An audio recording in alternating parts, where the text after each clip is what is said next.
By the 1980s, the electronics industry had a glaring empty socket. We had bright red LEDs, we had bright green LEDs, but we were missing the crucial third piece. To synthesize pure white light, the kind you need to efficiently illuminate homes, offices, and streets, you have to mix red, green, and blue light. Without a blue diode, true white light is physically impossible to create. The global scientific community, backed by massive corporate research budgets, placed a heavy bet on a material called zinc selenide to solve this. It had a low defect density and seemed mathematically perfect for the job. But zinc selenide had a fatal flaw. It was incredibly fragile. The moment you pushed an electrical current through the material to generate photons, the sheer stress caused the atomic structure to fall apart. Then there was gallium nitride. The overwhelming consensus at places like Bell Labs and RCA was that gallium nitride was a total dead end. Growing the crystal was considered impossibly difficult, and virtually every major lab abandoned the research due to the staggering cost and high failure rate.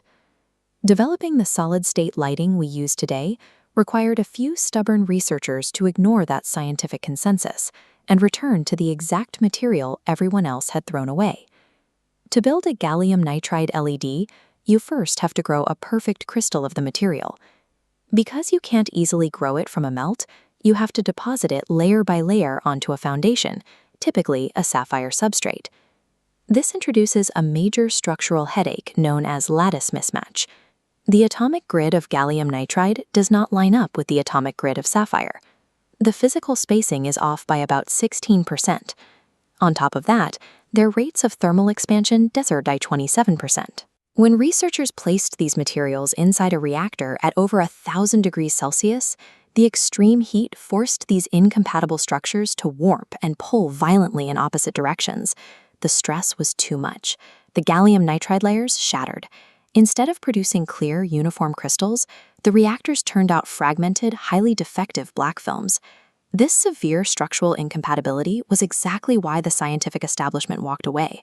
The math pointed to certain failure. In the late 1970s, a researcher named Isamu Akasaki decided to stop fighting the reactor and return to the basic thermodynamics of crystal growth. Working with Hiroshi Yamato, Akasaki proposed a radical intervention. Instead of forcing the gallium nitride directly onto the rigid sapphire, they deposited a thin, low-temperature layer of aluminum nitride in between them. This intermediate buffer layer was soft and amorphous. It lacked a rigid structure, so it acted as a microscopic shock absorber, absorbing the massic tension from the lattice mismatch. It worked perfectly. By padding the foundation, the gallium nitride was able to grow upward into an extremely high-quality, transparent crystal, completely free of fractures.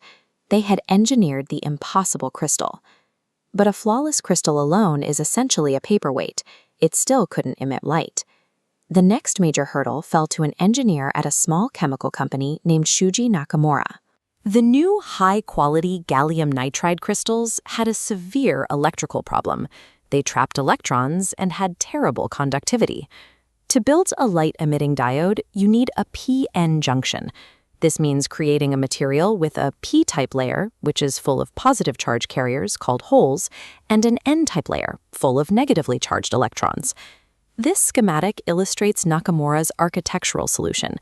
By figuring out how to precisely control the conductivity, he was able to stack a specialized p-type layer and an n-type layer, sandwiching a thin active layer right in the middle.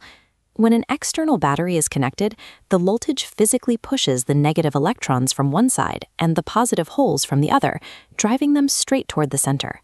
As they meet inside the central active layer, the electrons and holes violently collide and recombine. That specific microscopic interaction releases a burst of energy in the form of a high-energy blue photon. This close-up shows the physical result of that architecture, a fully functioning, high-brightness blue diode, operating smoothly without shattering under the electrical stress. By solving the structural crystal growth and forcing the material to conduct electricity, these engineers finally generated a stable blue light. But how do you take a sharp, high-energy blue beam and turn it into the warm, broad white light required for human spaces? Engineers solved this with an elegant chemical trick. They take that intensely bright blue LED chip and coat it entirely in a specialized layer of yellow phosphor. As the blue photons pass through the coating, they excite the phosphor, forcing it to glow yellow. Those two colors, blue from the chip and yellow from the phosphor, mix together perfectly to trick the human eye into seeing pure white light. The blue diode provided the necessary engine to drive hyper-efficient white illumination for the entire planet. For millennia, humans relied entirely on thermal radiation to see in the dark. Whether it was a campfire or an oil lamp, we burned fuel to create light, wasting massive amounts of energy as heat. Even the 20th century standard, the incandescent bulb, operated on this principle.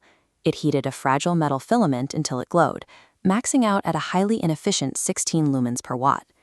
The solid-state LED bypasses thermal radiation entirely. By generating photons directly from microscopic collisions, efficiency jumped to over 300 lumens per watt. The macro-scale impact of this efficiency is enormous. In the United States alone, widespread adoption of LEDs is projected to save 261 terawatt-hours of electricity by the year 2030. That massive reduction in power consumption eliminates the need for more than 30 large-scale power plants and prevents over 185 million tons of carbon dioxide from entering the atmosphere. A handful of scientists looked at a fragile, defective material that the rest of the world had given up on. By forcing that impossible crystal to work, they provided the mechanism to slash global lighting energy consumption, moving the world past the era of burning fuel for light.